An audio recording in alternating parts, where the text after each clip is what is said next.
남편이 이상했습니다. 늦는 날이 늘었는데 그건 문제가 아니었습니다. 어느 날 전화를 한 통 받았습니다. 아무 말 없이 그냥 끊겼습니다. 그런데 그날 이후 이상한 일이 하나씩 생기기 시작했습니다. 같은 시간에 같은 일들이 반복됐습니다. 그래서 확인해 봤습니다. 그리고 알게 됐습니다. 왜 그 전화가 걸려왔는지. 그날따라 하늘이 유독 맑았습니다. 봄이 막 시작되던 무렵이었는데 아이 학교에서 참관 수업이 있는 날이었거든요. 저는 아침부터 서둘렀어요. 남편한테는 며칠 전부터 얘기해뒀습니다. 날짜도 말해줬고 시간도 알려줬고 괜찮겠냐고 2번이나 물어봤어요. 그때마다 남편은 당연하지, 내가 빠질 수 있겠어 라고 했거든요. 근데 그날 남편은 오지 않았습니다. 문자 하나 없었어요. 전화도 없었고요. 아이는 입구 쪽을 계속 힐끔거렸는데 저는 뭐라고 해줄 말이 없었습니다. 아빠가 많이 바쁜가 봐 라고 했지만 솔직히 그 말이 제 입에서 나오는 순간 저도 좀 이상했어요.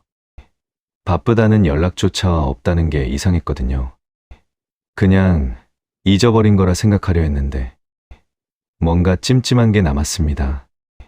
그 일이 있고 며칠 뒤였어요. 학부모 단톡방에 누군가 사진을 올렸습니다. 학교 근처 식당에서 학부모들끼리 모였던 자리 사진이었는데 저는 그날 참석을 못했거든요.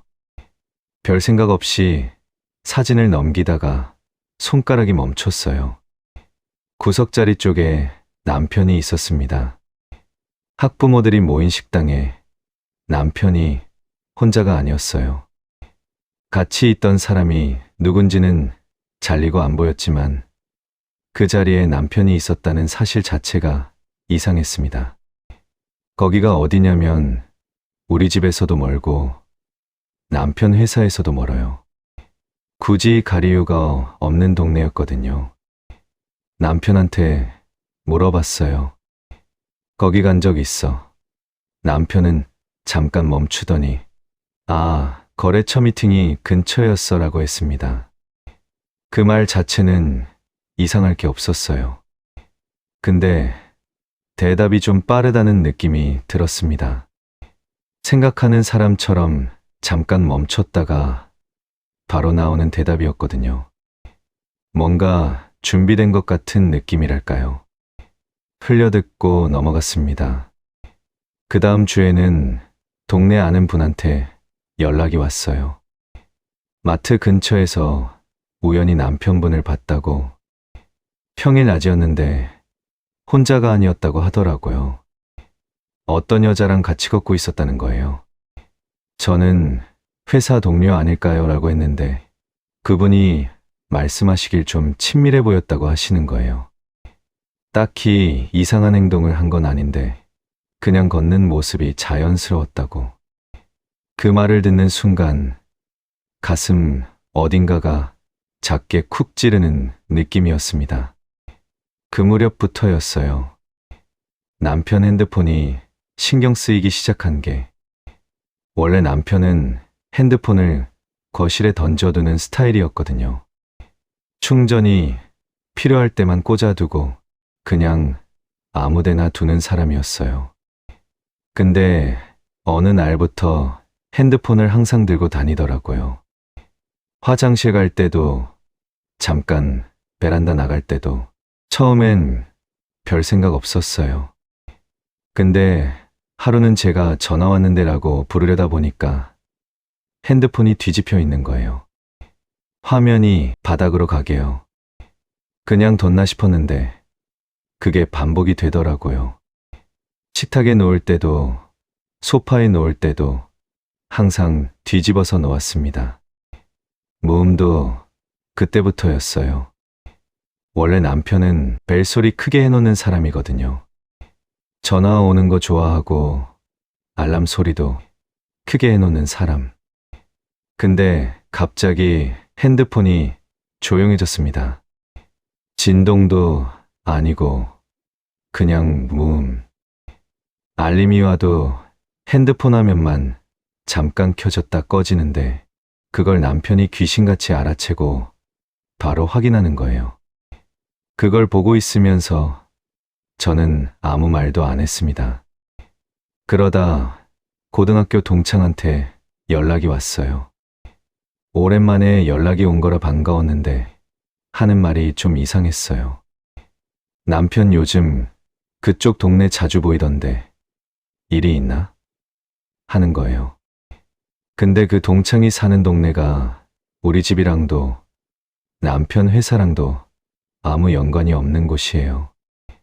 갈 이유가 딱히 없는 동네거든요. 남편한테 물어봤더니 거기 거래처 생겼어 라고 했습니다.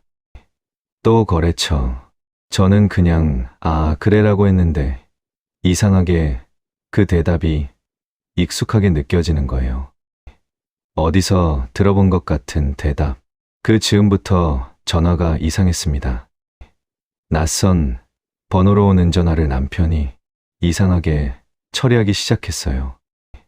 받지 않거나 밖으로 나가거나 아니면 문자만 보내고 끊거나.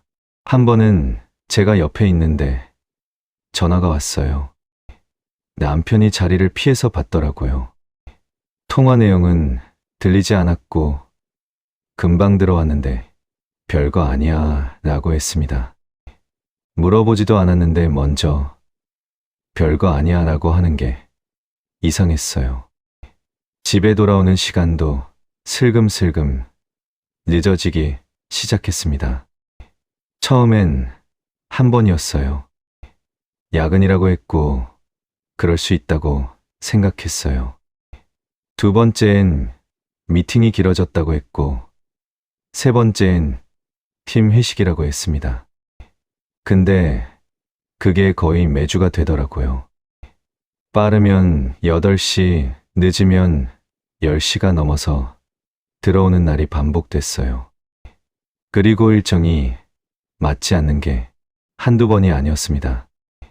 남편이 이번 주 금요일에 출장이라고 해서 제가 일정을 맞췄는데 정작 금요일에 남편이 일찍 집에 오는 거예요. 영문 모를 얼굴로 제가 출장 아니었어 했더니 취소됐어 라고 하는데 미리 말해준 적이 없었거든요. 이런 일이 반복됐습니다. 일정이 바뀌어도 말 안 해주고 늦어도 연락이 없었고 어디 있냐고 물으면 대답이 한 박자 늦었습니다. 그 무렵 제가 처음으로 혼자 생각한 게 있었어요. 이게 단순한 게 아닐 수도 있겠다. 아직 확신은 없었습니다. 근거도 없었고요. 그냥 느낌이었어요. 하지만 그 느낌이 가시질 않았습니다. 아이가 잠든 밤에 혼자 가만히 앉아서 지난 몇 주를 되짚어 봤을 때 이상한 게 한둘이 아니었거든요. 이상했습니다. 처음부터 이미 이상했습니다. 처음엔 그냥 넘겼습니다. 사람이 바뀔 수도 있고 피곤하면 말수가 줄 수도 있고 일이 많으면 예민해질 수도 있으니까요. 저도 억지로 그렇게 생각하려 했어요. 근데 문제는 넘기려 할수록 이상한 게 자꾸 눈에 들어오기 시작했다는 겁니다. 어느 날 밤이었어요. 아이가 일찍 잠들고 저도 피곤해서 눈을 감고 있었는데 남편이 스르륵 일어나는 게 느껴졌습니다. 자는 줄 알았는지 조심조심 움직이더니 방에서 나가는 거예요. 처음엔 화장실 가나 했는데 시간이 좀 지나도 안 들어오는 거예요. 살짝 눈을 뜨고 시계를 봤더니 새벽 1시가 넘어 있었습니다. 일어나서 나가볼까 하다가 그냥 누워 있었어요. 어떻게 됐나 지켜보고 싶었거든요. 20분쯤 지났을까요? 남편이 들어왔습니다. 핸드폰을 손에 쥔 채로요. 조용히 눕더니 금방 잠드는 척을 했는데 저는 그 20분 동안 남편이 거실에서 뭘 했는지 알고 있었습니다. 소리가 들렸거든요. 작게 중얼거리는 소리, 통화하는 소리. 내용은 들리지 않았어요. 그냥 낮게 깔리는 목소리만. 그날 이후로 저는 잠을 자는 척을 자주 하게 됐습니다. 화장실까지 핸드폰을 들고 가기 시작한 건 그 무렵부터예요. 원래 남편은 화장실 들어갈 때 핸드폰 안 들고 가는 사람이었어요. 오히려 화장실에서 폰 보면 치질 생긴다고 말하던 사람이었거든요. 근데 어느 날부터 화장실 들어갈 때마다 핸드폰을 챙겨가는 거예요. 나올 때도 손에 쥐고 나왔고요. 하루는 아이가 아빠 왜 화장실에서 전화해? 라고 물어봤습니다. 아이 눈에도 이상했던 거예요. 남편은 급한 연락이 있어서라고 했는데 아이가 고개를 갸웃거리는 모습이 지금도 기억납니다. 그 즈음에 방문을 닫고 통화하는 일도 생겼어요. 거실에서 통화하다가 제가 부엌에서 움직이는 기척이 느껴지면 슬그머니 방으로 들어가서 문을 닫는 거예요. 노골적으로 닫는 게 아니라 살짝 당겨서 닫는 거라 더 이상하게 느껴졌어요. 티 안 내려는 게 오히려 티가 났달까요? 저는 모르는 척 했습니다. 알면서 모르는 척 하는 게 그때는 더 나은 선택 같았거든요. 알림을 확인하는 속도도 이상했어요. 보통 사람들은 핸드폰에 알림이 와도 잠깐 두다가 보잖아요. 근데 남편은 알림이 뜨는 순간 거의 반사적으로 확인을 했습니다. 식사 중에도, 대화 중에도, 심지어 아이랑 놀다가도 뭔가 기다리는 것처럼 예민하게 반응했어요. 그날은 저도 직접 봤습니다. 남편이 소파에 앉아서 TV를 보고 있었는데 핸드폰 화면이 잠깐 켜졌어요. 저는 부엌에서 설거지를 하면서 훔쳐봤는데 남편이 핸드폰을 집어들자마자 화면을 가리면서 확인하는 거예요. TV 보던 눈이 핸드폰으로 가면서 표정이 순간 바뀌었다가 다시 원래대로 돌아왔습니다. 설거지를 하면서 저는 아무 말도 하지 않았어요. 그리고 그날 밤이었습니다. 남편이 통화를 하는데 전화를 받자마자 끊기는 거예요. 제가 옆에 있다는 걸 인식한 건지 한마디도 못하고 끊었는데 그 직후에 문자를 보내더라고요. 짧게요.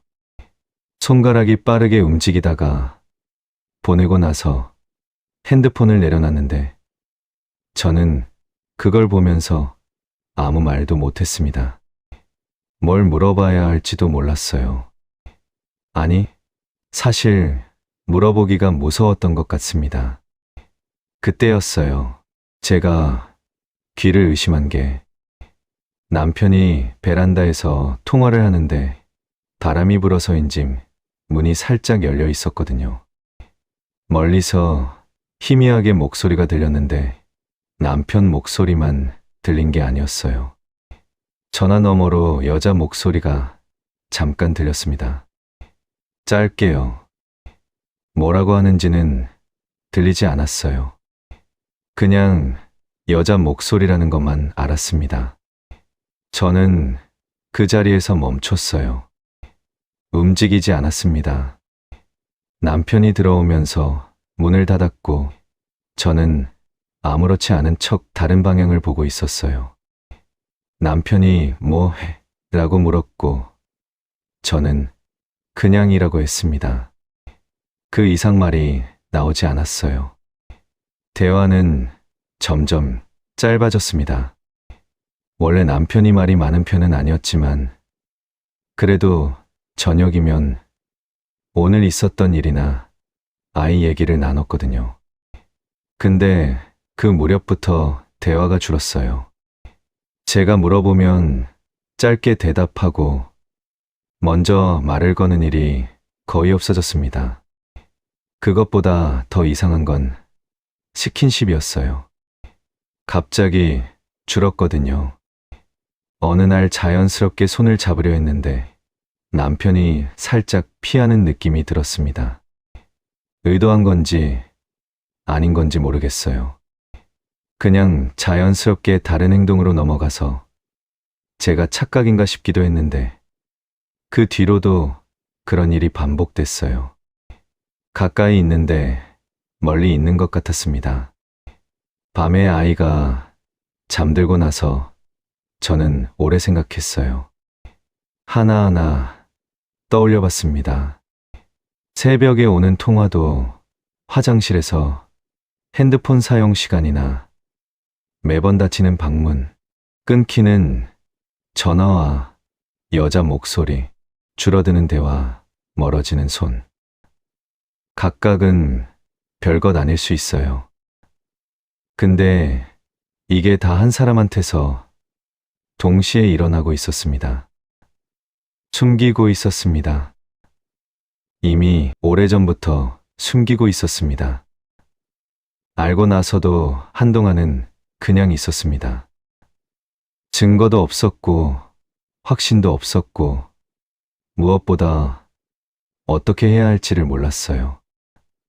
근데 가만히 있으면 있을수록 이상하게 분이 쌓이는 거예요. 서럽기도 하고, 억울하기도 하고, 그러다 어느 순간부터는 그냥 참는 게 아니라 뭔가를 하고 싶어졌습니다.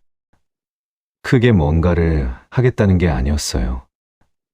그냥 나도 당하고만 있지는 않겠다는 마음이었습니다. 처음 시작한 건 아주 사소한 거였어요. 남편이 밤늦게 들어오는 날이면 저는 항상 문을 열어뒀거든요.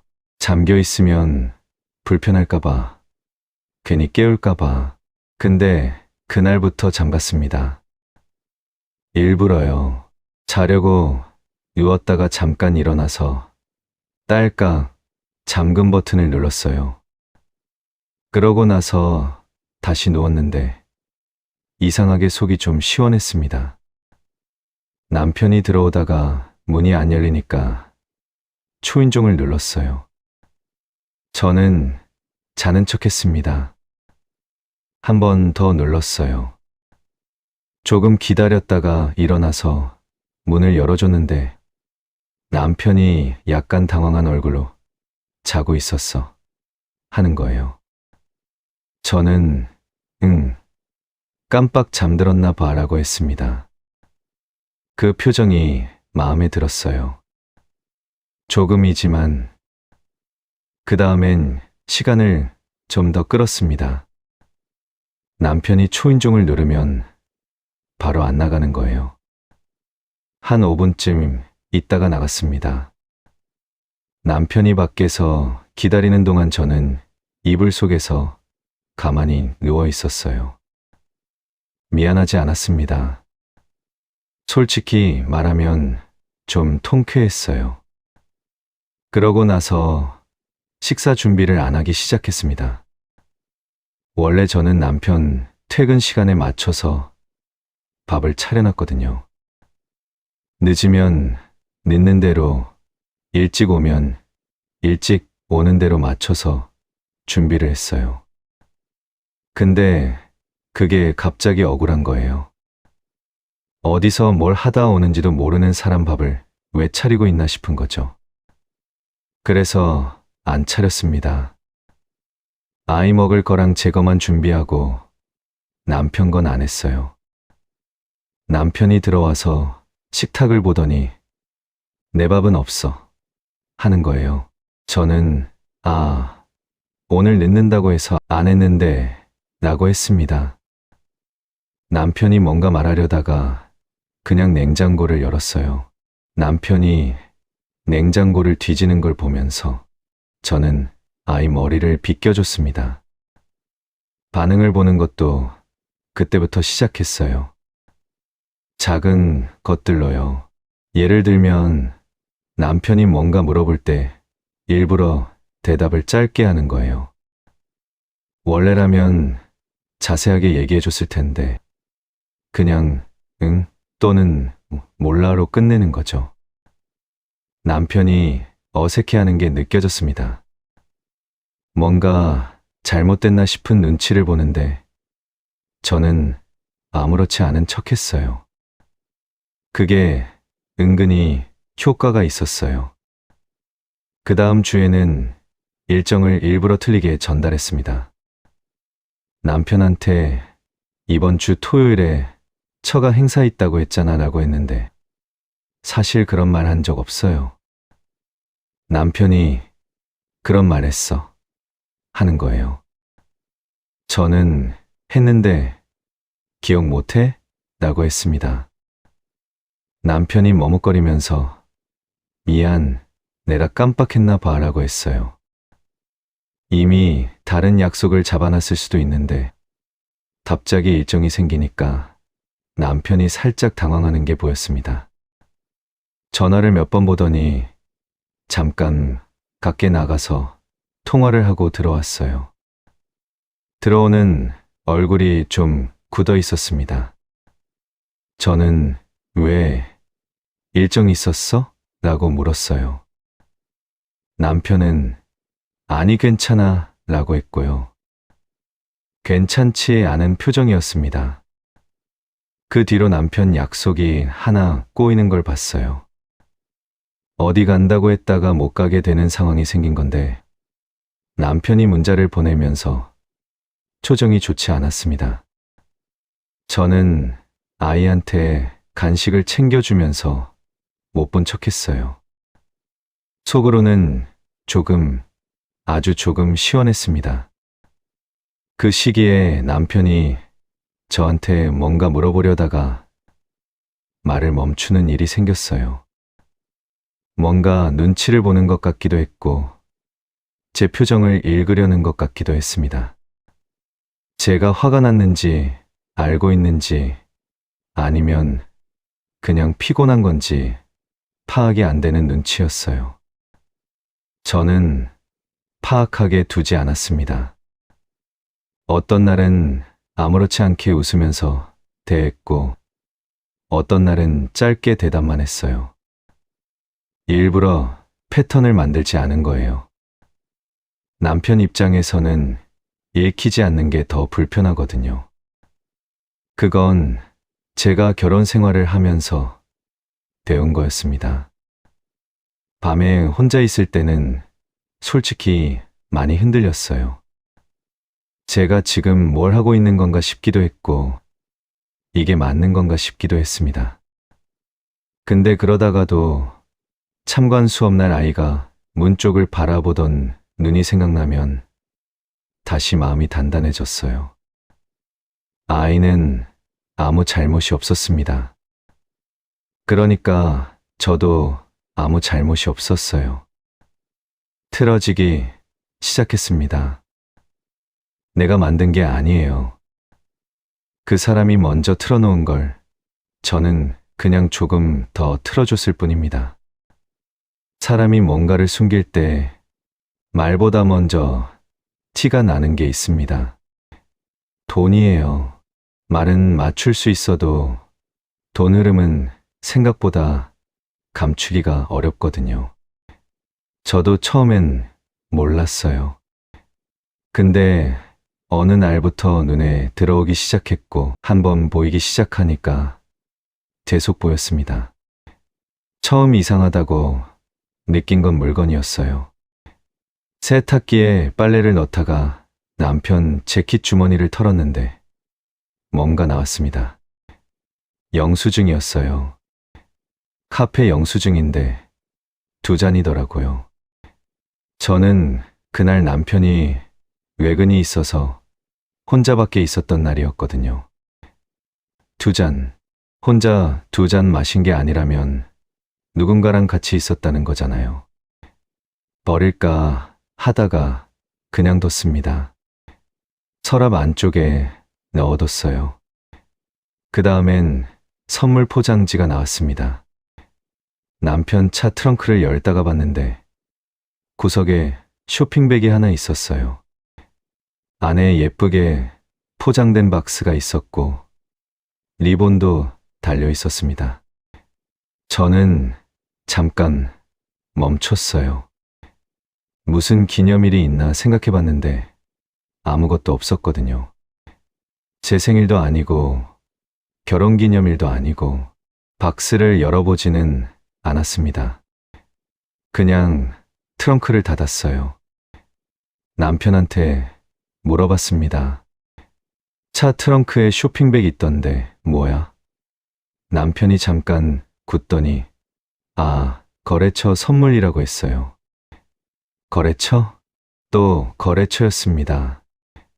저는 그렇구나라고 했는데 그 뒤로 트렁크에서 그 쇼핑백이 사라졌습니다. 다음 날 바로 없어졌어요. 전달했다고 하면 할 말은 없었지만 타이밍이 묘했습니다. 그 무렵에 향수 냄새가 났어요. 남편 옷에서요. 처음엔 그냥 어디서 묻었나 싶었는데 반복이 됐습니다. 특히 늦게 들어오는 날이면 어김없이 났어요. 남편이 원래 쓰는 향수가 아니었어요. 저는 남편 향수 냄새를 10년 넘게 맡아온 사람이거든요. 그 냄새는 달랐습니다. 여성용 향수에 가까운 냄새였어요.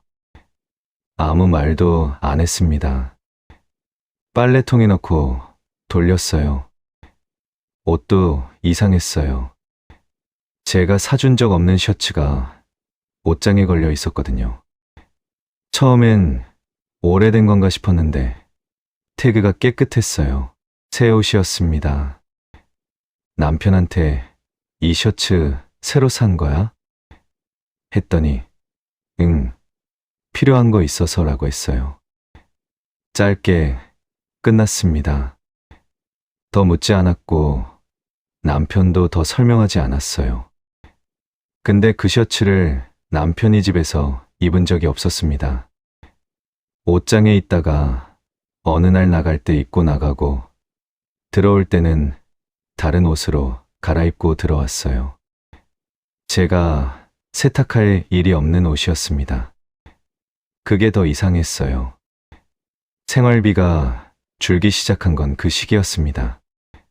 티가 확 나게 줄어든 게 아니라 슬금슬금 줄었어요.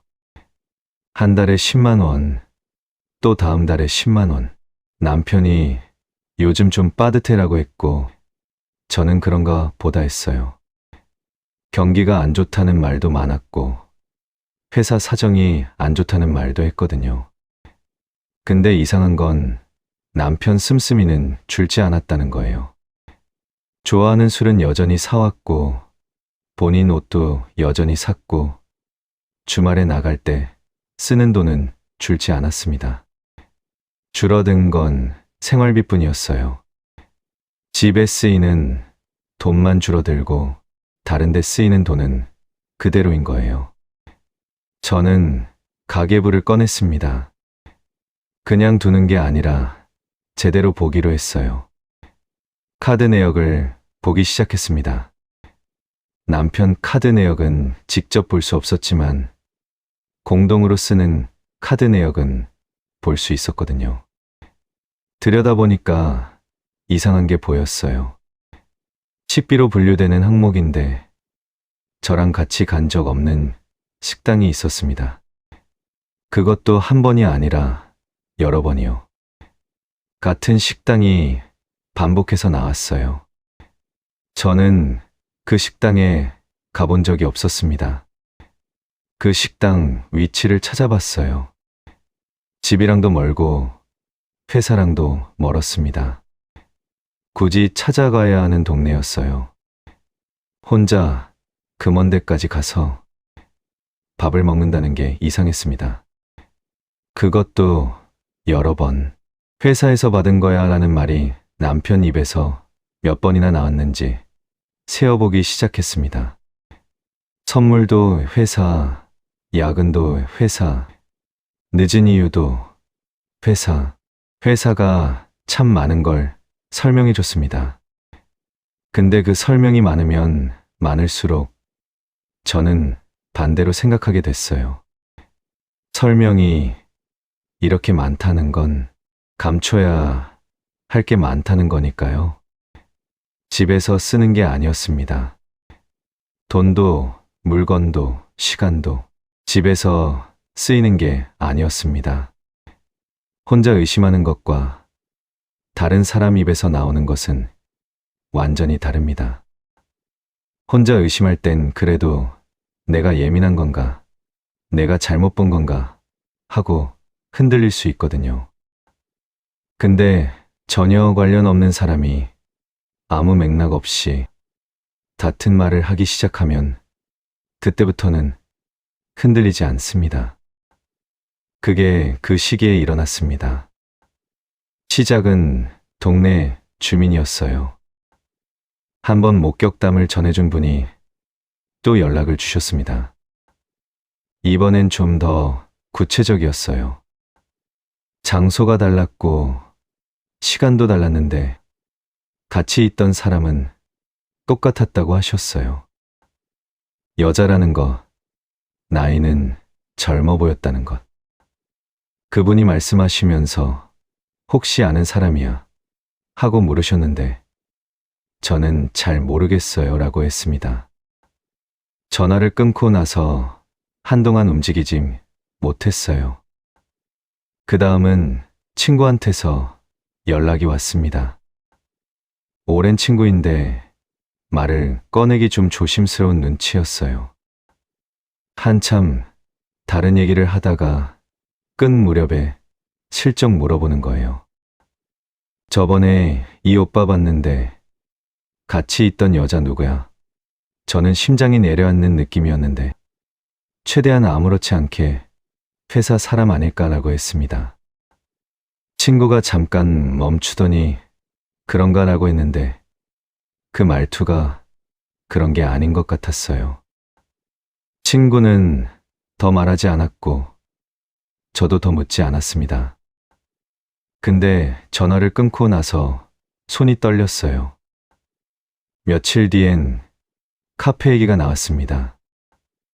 우리 동네 카페는 아니고 남편이 자주 간다던 동네 근처 카페였는데 아는 분이 그쪽에서 일하는 분을 알고 있었어요. 그분 말로는 남편이 거기 꽤 자주 온다는 거예요. 혼자 오는 게 아니라 항상 같은 여자랑 온다고. 단골처럼 자리도 정해져 있다고 했습니다. 단골? 그 말이 머릿속에 박혔어요. 한두 번 만난 게 아니라는 거잖아요. 자리가 정해질 정도면 여러 번, 꽤 오랫동안 간 거잖아요. 저는 그걸 듣는 순간 이상하게 눈물이 나지 않았어요. 그냥 머릿속이 차가워지는 느낌이었습니다. 뭔가 단단하게 굳어지는 느낌이랄까요. 그 무렵에 아이 친구, 부모님한테서도 이야기가 나왔어요. 직접적으로 말씀하신 건 아니었는데 아이 생일 파티에서 우연히 나온 얘기였습니다. 그 자리에 있던 분 중 한 분이 어디서 남편을 봤다는 얘기를 꺼내는데 처음엔 그냥 지나가는 얘기였어요. 근데 장소를 들으니까 귀가 번쩍 뜨였습니다. 제가 아는 곳이었거든요. 카드 내역에서 봤던 그 식당 근처였어요. 그분은 별 의미 없이 꺼낸 얘기였겠지만 저한테는 달랐습니다. 퍼즐 조각이 맞춰지는 느낌이었어요. 위치가 겹쳤습니다. 동네 주민이 목격한 곳, 친구가 본 곳, 카드 내역에 나온 식당, 카페 단골로 다니는 곳. 전부 같은 방향이었어요. 같은 동네는 아니었지만 비슷한 방향에 몰려 있었습니다. 우연이라고 하기엔 너무 일관됐어요. 시간도 겹쳤습니다.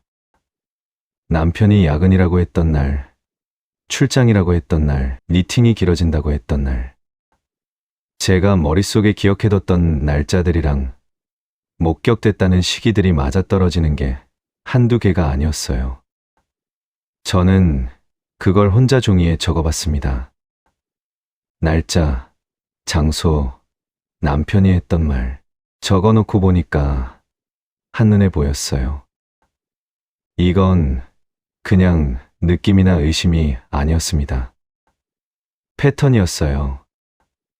그 종이를 한참 들여다보다가 접어서 서랍에 넣었습니다. 아이가 들어올 시간이었거든요. 저는 얼른 일어나서 손을 씻고 아이 간식을 꺼냈어요. 아이가 문을 열고 들어오면서 엄마 뭐해? 했고 저는 기다렸지라고 했습니다. 웃으면서 말했어요. 그 웃음이 제 전부였습니다. 그 순간만큼은 아무것도 무너지지 않은 척해야 했으니까요. 혼자가 아니었습니다. 이제 확실했어요. 내가 예민한 게 아니었고, 내가 의심이 나는 게 아니었습니다. 여러 사람이 여러 곳에서 같은 걸 봤어요. 혼자가 아니었습니다. 처음부터 혼자가 아니었습니다. 가만히 있는 건 더 이상 제 선택지가 아니었습니다. 증거가 쌓였고, 사람들 입에서 같은 말이 나왔고, 종이에 적어놓은 패턴은 거짓말을 하지 않았어요. 이제 문제는 어떻게 할 것이냐였는데, 저는 정면으로 들이받는 걸 선택하지 않았습니다. 아직은 아니었어요. 정면으로 가면 남편이 발뺌할 거예요. 증거 없다고 할 거고, 의심한다고 화낼 수도 있었습니다. 그 패턴을 너무 잘 알았어요. 그래서 다른 방향으로 갔습니다. 정면이 아니라 옆에서 건드리는 방향으로요. 먼저 번호를 확보했습니다. 방법이 거창한 건 아니었어요. 남편 핸드폰을 몰래 본 것도 아니고요. 남편이 샤워하러 들어간 사이에 잠깐 딱 한 번만 봤습니다. 자주 문자가 오는 번호 하나가 눈에 띄었어요. 저장이 안 된 번호였는데 문자가 여러 개 쌓여 있었습니다. 내용까지 볼 시간은 없었어요. 그냥 번호만 받고 기억했습니다. 숫자 11자리를 머릿속에 새기고 핸드폰을 내려놨어요. 남편이 나왔을 때 저는 소파에 앉아서 TV를 보고 있었습니다. 번호를 따로 적어뒀어요. 그리고 며칠을 그냥 뒀습니다. 섣불리 움직이면 안 됐거든요. 뭘 할 건지 머릿속으로 계속 정리했어요. 감정적으로 하면 안 됐습니다. 감정으로 움직이면 제가 흔들리고 제가 흔들리면 오히려 당하는 쪽이 되거든요.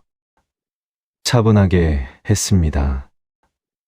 익명으로 문자를 보냈어요. 내용은 짧았습니다. 그 사람 유부남입니다. 아이도 있어요. 그게 전부였어요.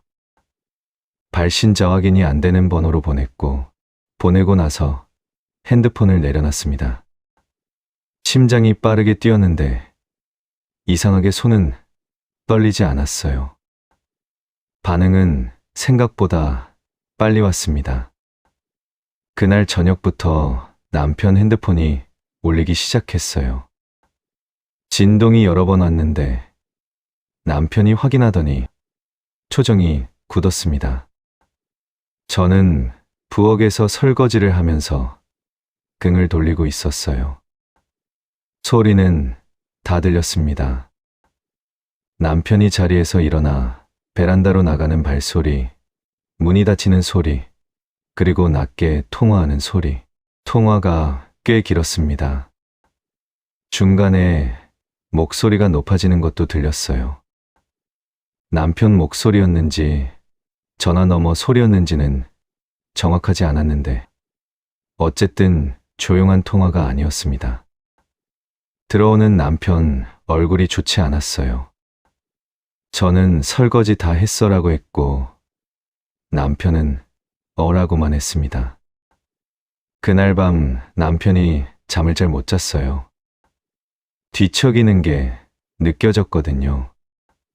저는 모른 척하고 눈을 감고 있었습니다. 그 다음 날부터 남편 일정이 꼬이기 시작했어요. 뭔가 약속이 있는 것 같았는데 그게 틀어진 것처럼 보였습니다. 전화를 몇 번 했는데 연결이 안 됐는지 표정이 점점 굳어졌어요. 밥을 먹다가도 핸드폰을 보고 소파에 앉아서도 핸드폰을 보고 자꾸 문자를 보내는데 답이 안 오는 사람처럼 행동했습니다. 저는 아이랑 과자를 먹으면서 만화를 봤어요. 통화가 늘어난 것도 그 시기였습니다. 원래도 통화가 잦은 편이었는데 더 잦아졌어요. 짧게 끊기는 통화들과 다시 거는 통화, 그리고 문자 보내고 기다리는 패턴이 반복됐습니다. 뭔가 상황을 수습하려는 것 같은 느낌이었어요. 수습이 쉽지 않은 것 같았습니다. 며칠이 지나면서 남편이 예민해졌어요.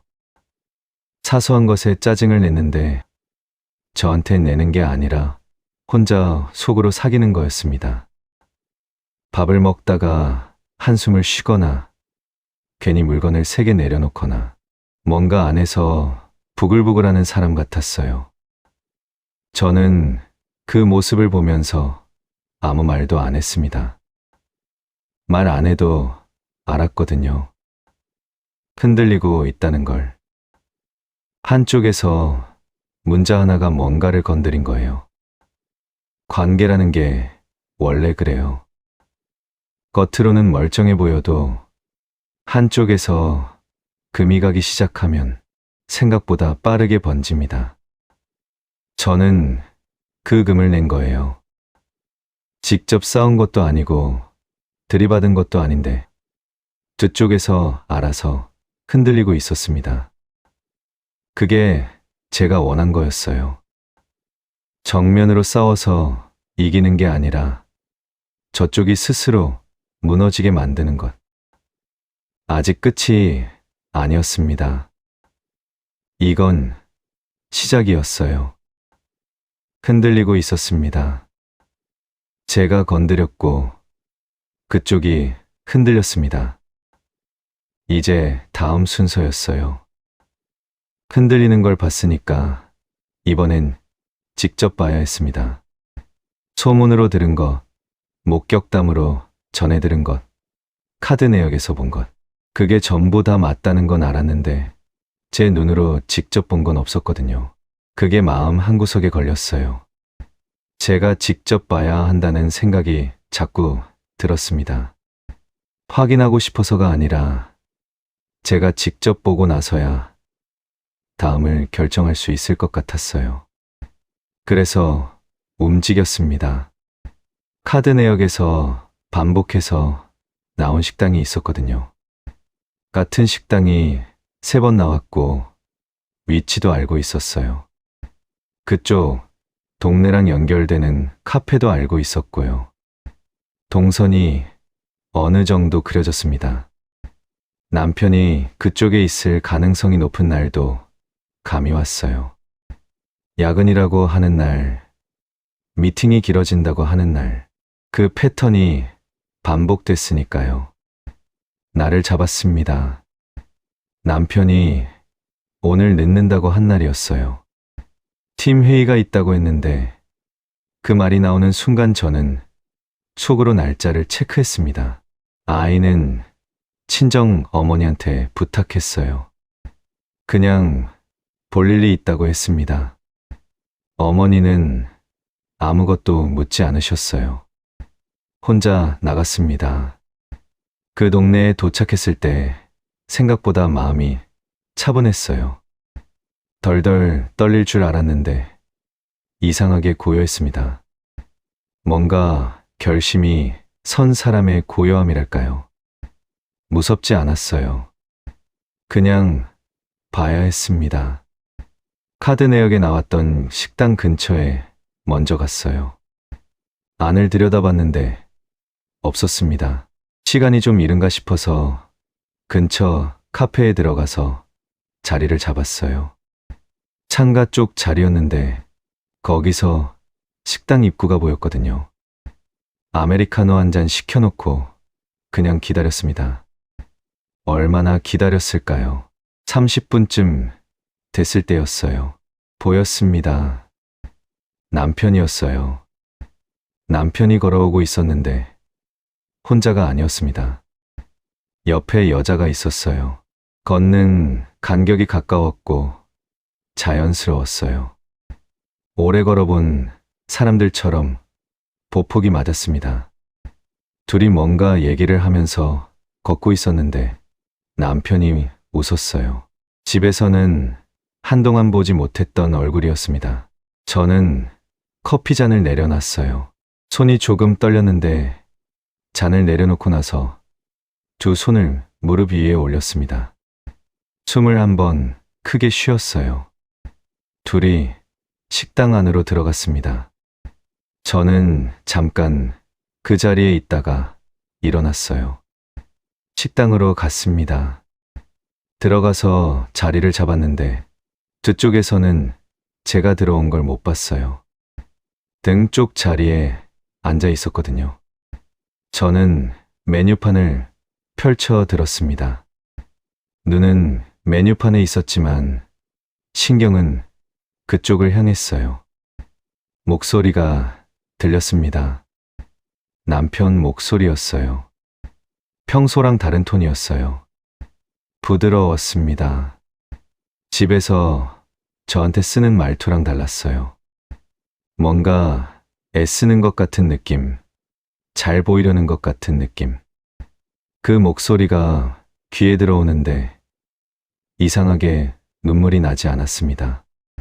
그냥 차가워졌어요. 음식을 시켰습니다. 천천히 먹었어요. 자리를 오래 지켰습니다.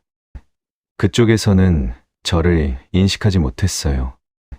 한참 뒤에 남편이 우연히 시선이 돌아왔는데 그 순간 눈이 마주쳤습니다.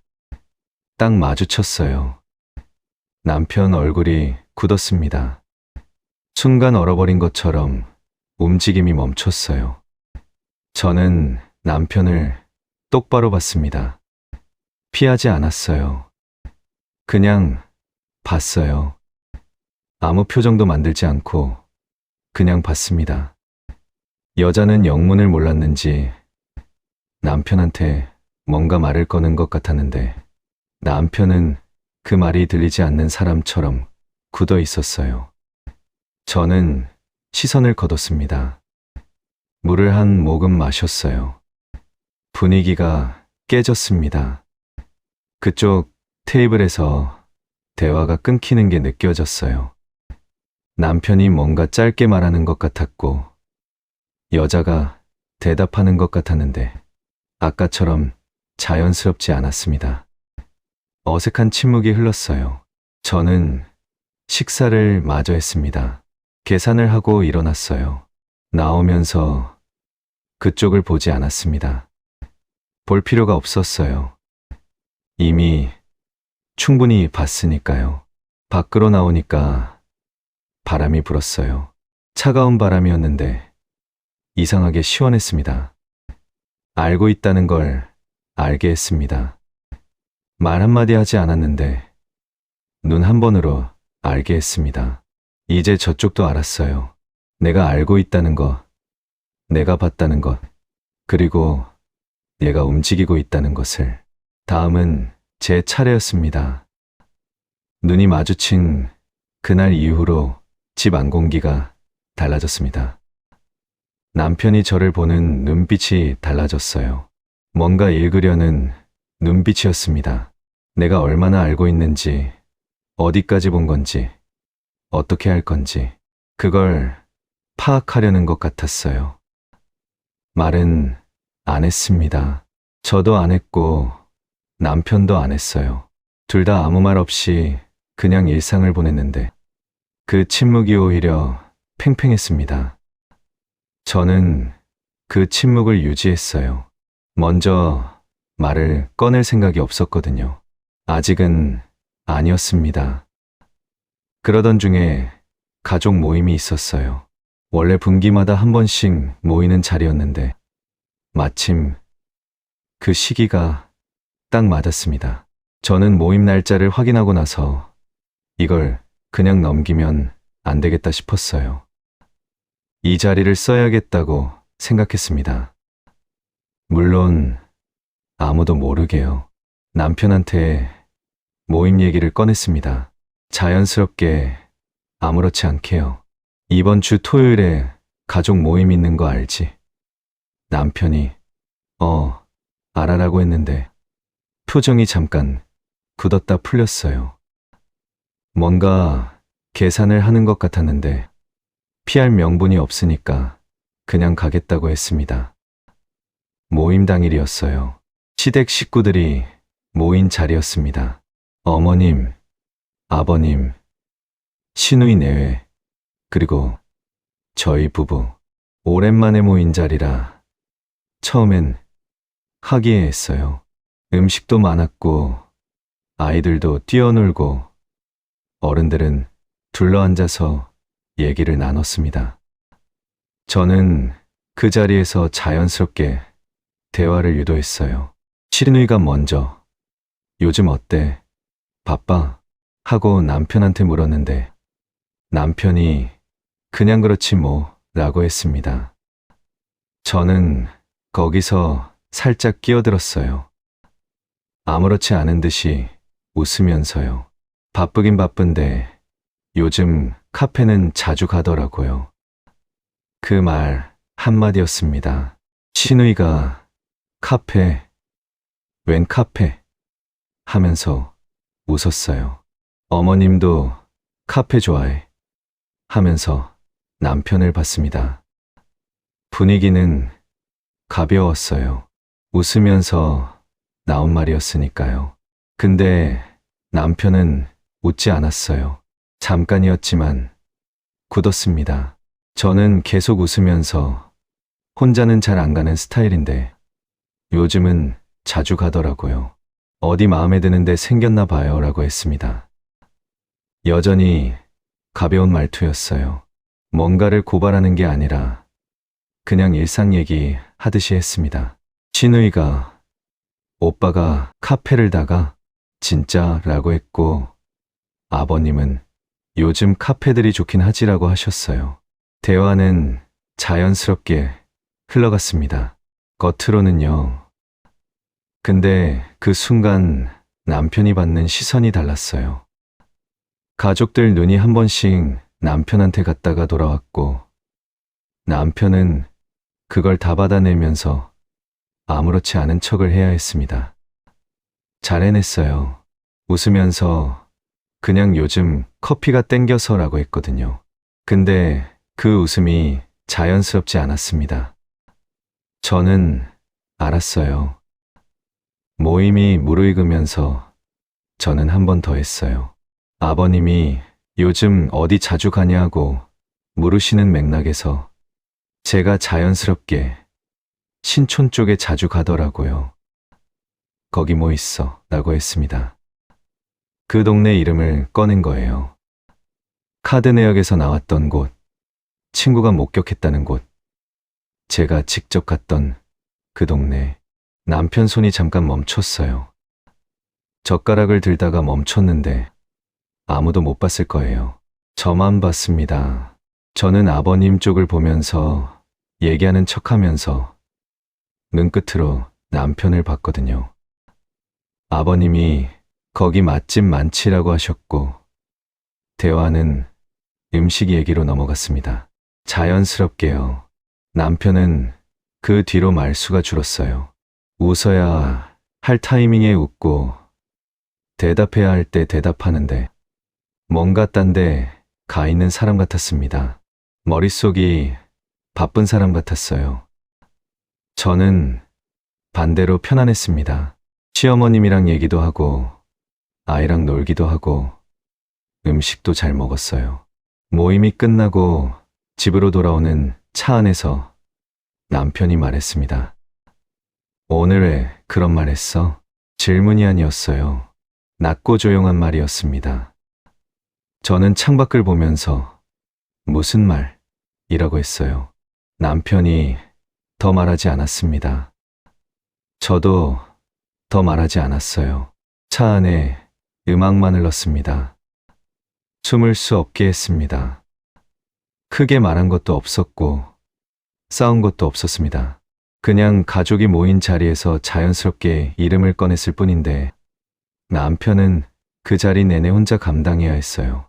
가족들 시선, 이름이 불린 동네, 카페 얘기까지 다 혼자 받아냈습니다. 숨을 수 없게 했습니다. 이제 슬슬 좁아지고 있었어요.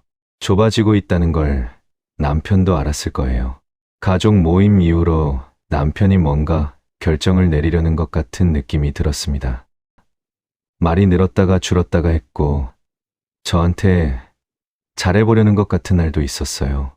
갑자기 퇴근을 일찍 하거나, 아이한테 뭔가 사다 주거나, 오랜만에 저녁을 같이 먹자고 하는 날도 있었습니다. 저는 그걸 다 받아줬어요. 거절하지 않았습니다. 근데 그게 진심이어서가 아니었어요. 제가 어떻게 나올지 모르니까 달래보려는 거라는 걸 알았거든요.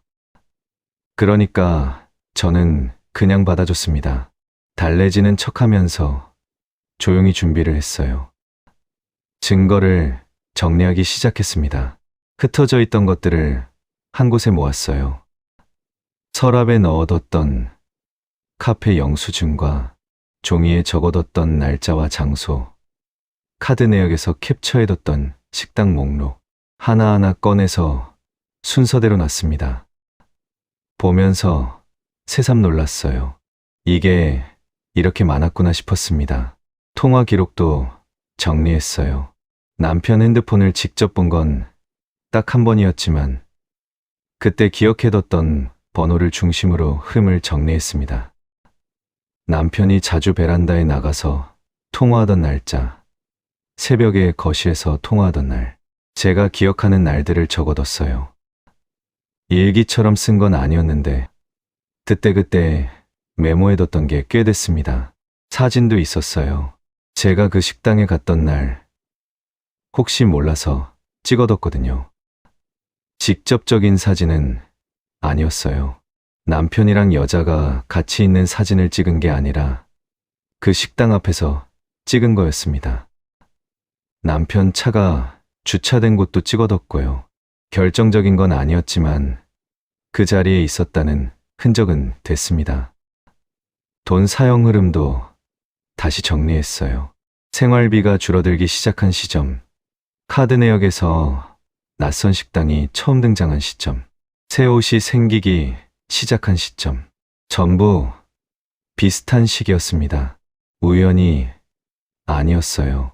그 시기에 뭔가 시작됐다는 게 숫자로 보였어요. 숫자는 거짓말을 안 하거든요. 정리를 하면서 한 가지가 더 신경 쓰였습니다. 그 여자 쪽 상황이었어요. 제가 익명 문자를 보낸 이후로 남편이 흔들렸다는 건 알았는데 그쪽이 어떻게 됐는지는 몰랐거든요.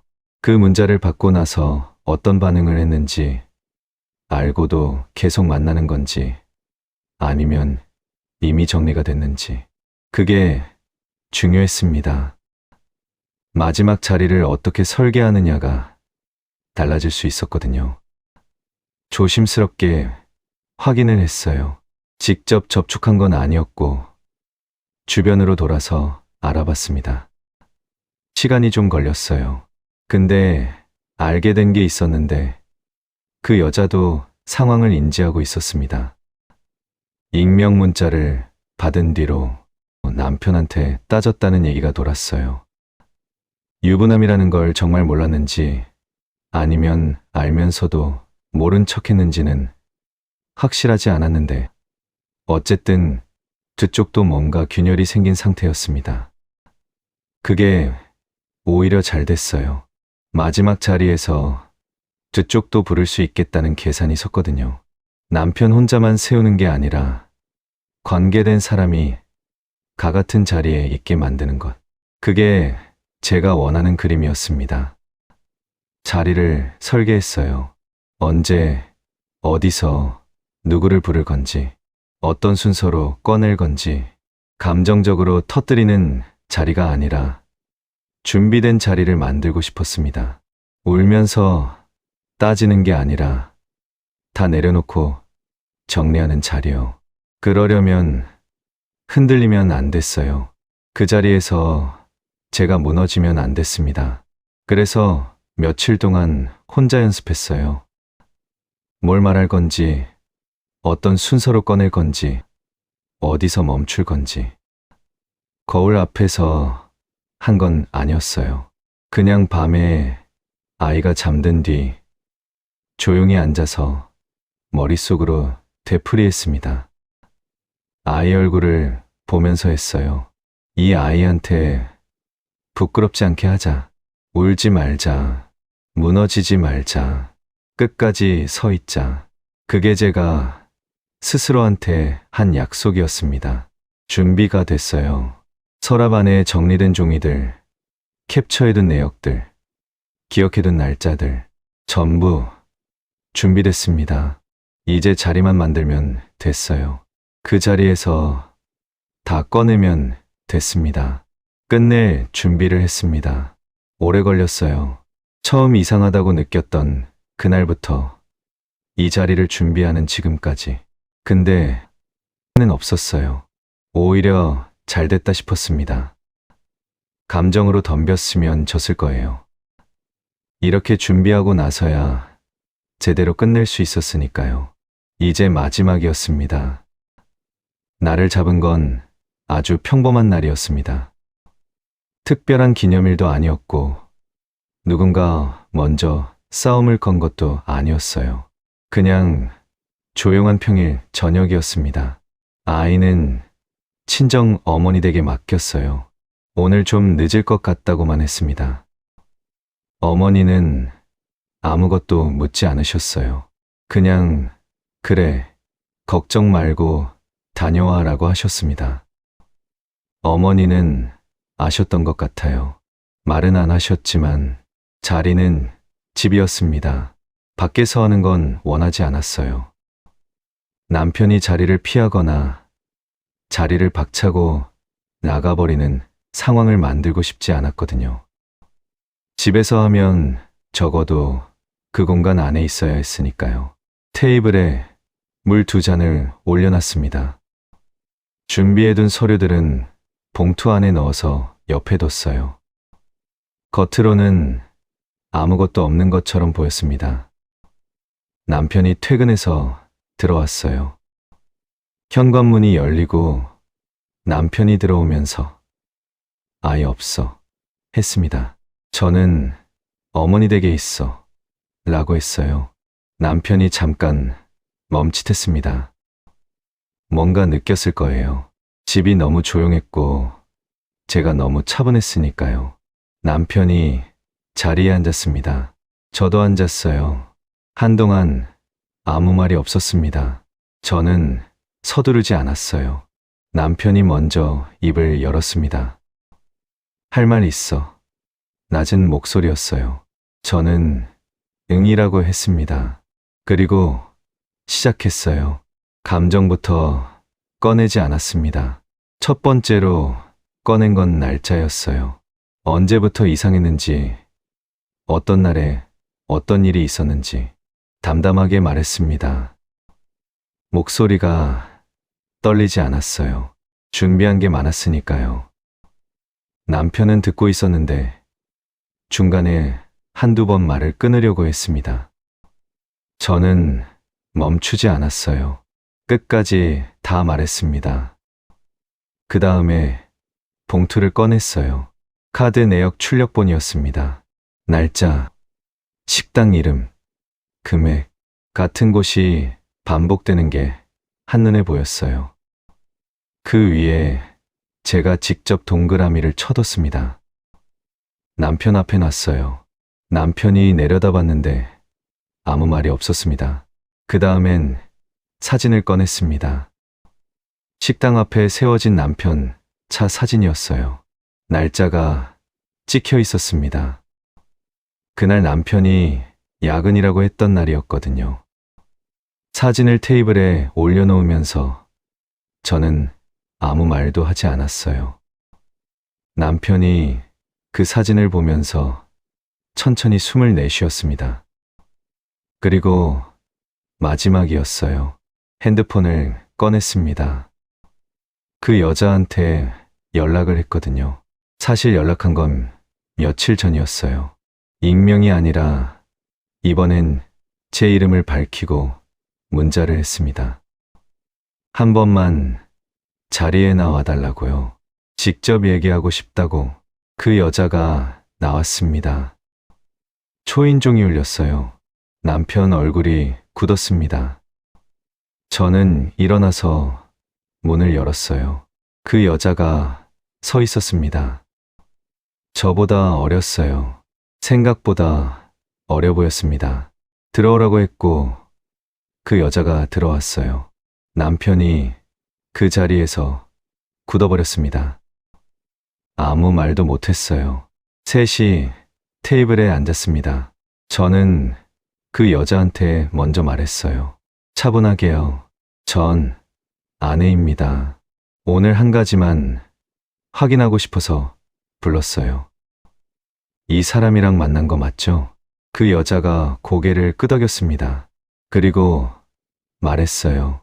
유부남인 줄 몰랐어요. 진짜로요. 그 말을 듣는 순간 남편을 봤습니다. 남편은 시선을 피했어요. 테이블 위를 보고 있었습니다. 저는 그 여자한테 카드 내역을 보여줬어요. 생활비가 줄어든 시점, 카드에서 빠져나간 금액들. 그 여자 얼굴이 굳었습니다. 자기가 갔던 식당 이름이 거기 있었을 테니까요. 이 돈이 어디서 나온 건지 아시죠? 그 여자가 남편을 봤습니다. 남편은 여전히 시선을 피하고 있었어요. 그 여자가 천천히 일어났습니다. 가방을 챙기면서 남편한테 뭔가 말하려다가 그냥 입을 다물었어요. 그리고 나갔습니다. 문이 닫히는 소리가 조용하게 났어요. 둘이 남았습니다. 남편이 입을 열었어요. 미안해. 그게 첫 마디였습니다. 저는 아무 말도 하지 않았어요. 미안하다는 말을 기다린 게 아니었거든요. 저는 봉투에서 마지막 종이를 꺼냈습니다. 남편 앞에 밀었어요. 이혼 서류였습니다. 남편이 그걸 보더니 얼굴이 하얘졌어요. 잠깐만. 이건 좀 더 얘기를. 저는 말을 끊었습니다. 같이 산 건 나였는데 돈은 다른 데 쓰고 있었네요. 딱 그 한마디였어요. 더 이상 할 말이 없었습니다. 준비한 말이 있었는데 그 한마디 하고 나니까 아무것도 더 하고 싶지 않았어요. 남편이 한동안 아무 말도 못했습니다. 창밖에 바람이 부는 소리가 들렸어요. 집 안은 조용했습니다. 저는 물 한 모금을 마셨어요. 손이 떨리지 않았습니다. 그게 끝이었습니다. 그 뒤로 몇 달이 지났어요. 남편은 집을 나갔고 서류는 정리됐고 재산도 정리됐습니다. 그 여자는 그 뒤로 남편과 연락하지 않았다고 했어요. 남편은 혼자 남겨졌습니다. 저는 아이랑 둘이 저녁을 먹었어요. 아이가 오늘 반찬 맛있다고 했습니다. 저는 그래? 라고 했어요. 웃으면서요. 이상하게 그 순간이 제일 먼저 생각납니다.